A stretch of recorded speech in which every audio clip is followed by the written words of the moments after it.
Are you keeping in step? The phrase generally refers to conforming to an activity, practice, or belief. Have you wondered as a Christian what's next on your journey with God? Well, many Christians go from crisis to crisis, attempting to keep in step, believing that right behavior is the goal of maintaining God's approval. To them, keeping in step is behavioral perfection. They falsely assume the goal of the Christian life is to reach the pinnacle of perfection through performance. Such emphasis becomes how to face and resolve the problems, and having done so, they become the badges or the milestones of one's Christian performance. As such, the focus becomes moving from one major event to the next, behaving properly, of course. Unfortunately, what is neglected with this mentality is a moment-by-moment walk with God.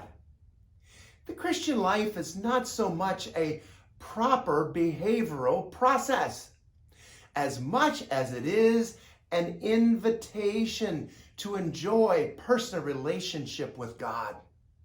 Scriptures emphasize throughout the New Testament that the Holy Spirit wants to walk us through the conflicts of life as we learn to trust Him, walking by faith.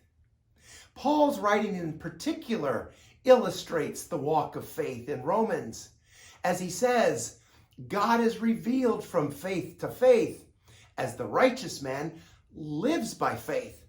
He goes on to say, therefore, there is now no condemnation to those who are in Christ Jesus, who walk not after the flesh, but after the Spirit.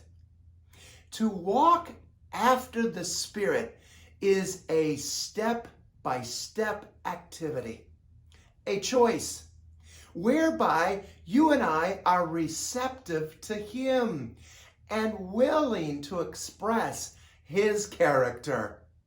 This means that as you face the difficulties of life, all that truly matters is the next step in Him.